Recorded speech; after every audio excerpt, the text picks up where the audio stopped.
মুসলমানের পেটে লাথি মারতে গেলে হিন্দুদের পেটে লাথি মারলো? কই ভেবে দেখাচ্ছে উনি? কোথায় সরকার? আসুক সরকার আমাদের সামনে, আমি মুখে দাঁড়াবো।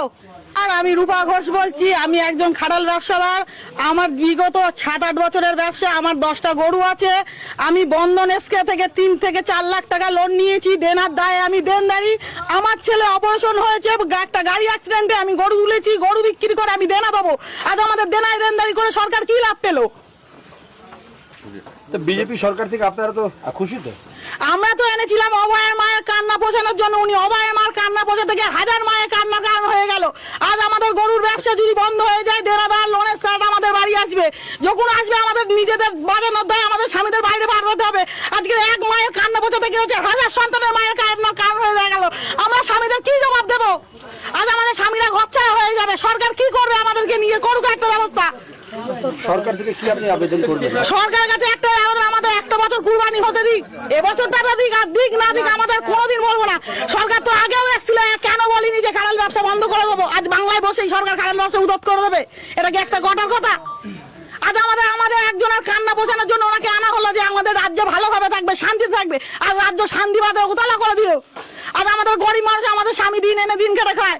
আজ আমরা যে স্বামী কাজ করুক আর আমরা কাজ করে আমরা এক জায়গায় দাঁড়াবো, আজ কোথায় দাঁড়িয়ে দিল উনি? নারী সুরক্ষা, নারী কি সুরক্ষা আছে বলুন উনি?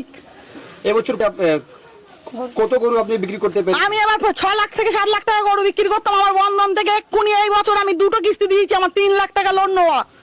এসকে থেকে নেওয়া হয়েছে 2 লাখ টাকা। আমি কোথা থেকে দেবো এত কিস্তি? আপনি কি জানতেন যে যদি এরকম কোনো যদি আইন যদি সরকার আসার আগে তো কোনো আইন বলিনি যে আমি যখন আসবো হিন্দু মুসলমানের বিবাদ বাটি আমি গরু খাওয়া বন্ধ করে দেবো, উনি তো তখন বলিনি। আজকে এখন সরকার গদিতে বসে রাতারাতি উনি ভোট পাল্টে দিলে হবে? তাহলে কেন বলিনি? আজকে গরিব মানুষকে তো তখন তো বলতে পারতো যে আপনারা গরু তুলবেন না, আমি যখন বাংলায় এসে বসবো আমি গো হত্যা বন্ধ করে দেবো। তখন কেন সরকার বলিনি? আজ আমাদের দেনায় আমার বাচ্চা প্রতিবন্ধীর মতো হাঁটে, আজ আমি কোথা থেকে কি করব? আজ আমার স্বামীর দেনার জানায় বাইরে পাঠিয়ে দিতে হবে। কোথায় আছে সরকার? আসুক আমাদের জমা দিক, আর নাহলে আমাদের গরুর কি ব্যবস্থা করবো উনি করুক। উনি তো বলেছেন বিহারের থেকে, বিহারের সরকারের মতো উনি দরজায় দরজায় এসে বলবেন। ওনার কাছে কি আবেদন? আসুক উনি, আমাদের আবেদন ওনার কাছে আমরা জানাবো। দিদি, যদি গরুগুলো বিক্রি দেওয়া হয় তাহলে আমরা প্রতিদিন কত খরচ? তাহলে উনি আমাদের লক্ষ্মী ভান্ডার, অন্নপূর্ণা ভান্ডার কিচ্ছু চাই না, আমাদের গরুটা উনি বিক্রি করে দিক, আমাদের ওনার কাছে আর কোনো আর্জি নেই। বলে যে গৌ মাতা আছে সেই জন্য মানে গো হত্যা বন্ধ করছে। সেই গো হত্যা তাহলে এতদিন যখন আজকের আমলের থেকে তো গো হত্যা হচ্ছে না, আমাদের জ্ঞান থেকে দেখছি আমার বাবার খাটাল ব্যবসা, আমার বাবা কুরবানি গরু বিক্রি করে। তাহলে আজকে নিত্য নতুন আইনটা হলো কেন? এতদিন আইন কোথায় ছিল? তাই যদি উনি মনে করবেন ভোটে দাঁড়ানোর আগে বলতে পারতেন তো হিন্দু হটাও দেশ বাঁচাও, উনি তো বলেছিলেন। তাহলে হিন্দুদের উনি কি করছেন?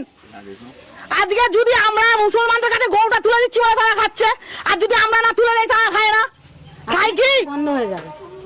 আজকে লেদার কমপ্লেক্সের মতো কোম্পানি, বড় বড় কোম্পানি বন্ধ হয়ে যাবে। আজকে আমার স্বামী মিষ্টি দোকানে কাজ করে, আজকে যখন মালিক দুধ না পাবে আমার স্বামী কি কাজে রাখবে? বার করে দেবো না, কি করে খাবো? সরকার এসে জমা করে দিক আমাদের, বলুক সরকার কি করবে। গরু নিয়ে আসতে, আর না হলে উনি অন্নপূর্ণা ভান্ডার থেকে আমাদের পায়ে 2 কেজি বাদাম এনে দিক, যে পাবলিক খেয়ে মরুক। আপনাদের ডেইলি কত টাকা খরচ হচ্ছে? আমার খাটালে প্রত্যেকদিন 2000 টাকা। আমার ছেলে প্রতিবন্ধী, মিষ্টি দোকানে কাজ করে, আমি সেই টাকা হাত দিয়ে এনে গরু খাওয়াচ্ছি। যে আমার এক জায়গায় দিচ্ছি, একদিন আমি গরু বিক্রি করে দেনা থেকে উদ্ধার হবো। দেখে আসুন আমার বাড়ি ভাঙা চোরা ঘরে আমি বাস করি। আপনার মেন দাবি কি আছে সরকার? আমার দাবি সরকারের কাছে একটাই অনুরোধ, মুখ্যমন্ত্রী আপনি বসেছেন, আমরা খুব আনন্দ সহকারে আমরা স্বাগত জানিয়ে আপনাকে এনেছি। আপনি হিন্দুদের প্রতি কি মুসলমান করো না, এক হাতে মানুষকে আটুন, এক হাতে বুকে টানুন, তারপর সরকার চালান। কি চালিয়েছেন? হিন্দু মুসলমানের মধ্যে কি বিরাট হয়ে যাচ্ছে তো? আজকে আমরা তারা মসজিদ নামাজে নিজে পড়তে পারবে না। আমাদের ঠাকুর যখন দরকার হয় ক্যান্ডি বানা ঘরে, তখন কি তারা বলে যে রাস্তাতে ঠাকুর ঘোরাবেন না? তারা কি প্রতিবাদ জানায় না? রাস্তায় এসে দাঁড়িয়ে বলে ঠাকুর দেখো আমরা নিয়ে যেতে পারবেন না, বলে কি উনি? তাই উনি কোথায়? উনি জবাব দিক আমাদের এসে। আমি একটা মেয়ে হয়ে ওনার কাছে জবাব দিতে যাচ্ছি, উনি বলেছেন না বেটি বাঁচাও। বেটি কোথায় বাঁচাবেন? উনি বিশ্বের দিক আমরা খেয়ে মরি। নালি পাবলিকের দলে এসে বলুক। আমার যদি কোনো ভুল হয়ে থাকে মুখ্যমন্ত্রীর কাছে আমি ক্ষমা চাইছি, আর আমি যদি সত্যি কথা বলি মুখ্যমন্ত্রী বিচার করবে। আসুক, আমার অন্নপূর্ণা ভান্ডার চাই না। আমার স্বামী হাঁটতে পারে না, আমার ছেলে ভালো করে হাঁটে না, ছেলেপিলেরা কাজ করুক। আমার সেই ছেলে আমি কাজে বাড়াই, আমি গরিব মানুষ বলে তো।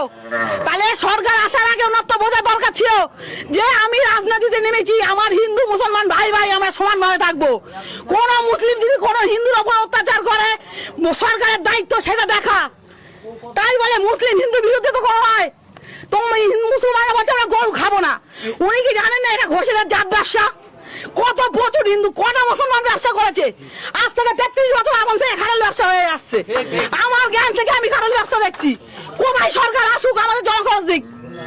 এখানে বেশি কোন জাতির লোক এখানে বেশি এই ব্যবসা? হিন্দু মুসলমান সব ভাই ভাই। সব আমার কথা বলছি, আমি যদি মুসলমানের ভাইয়ের গায়ে চড় মারে আমাদের পার্টি বিজয়ী ভোটেই চড় মারুক, কিন্তু আমাদের দায়িত্ব হিন্দুর গায়ে যখন মুসলমান চড় মারবে তাদের শতটা শাসন করা, মুসলমান যখন হিন্দুর গায়ে চড় মারে তাদের শতটা শাসন করা। তাই বলে গো মাংস খাবেন না, এইসব কোনো কি একটা বাস্তব? আমি ছোটবেলা থেকে খাসির মাংস খেয়ে মানুষ হয়েছি, আমি গরিব মানুষ, আমি পোল্ট্রি খেয়ে মানুষ হয়েছি। আর যে উনি করছে একটা গরুর সমানে কত কটা মুরগি লাগে, কোথা থেকে উনি জবান দেবেন? আমরা কি ডাল ভাত খেয়ে বাঁচতে পারবো? ওনার 3000 টাকা কিসে লাগবে? সরকার জবাব দিক। আর আমার যদি ভুল থাকে সরকার সবার সামনে আমাকে বলবে যে তুমি ভুল কথা বলেছো, আমি সরকারের কাছে মার্জনা জানাবো যে আমার ভুল হয়েছে।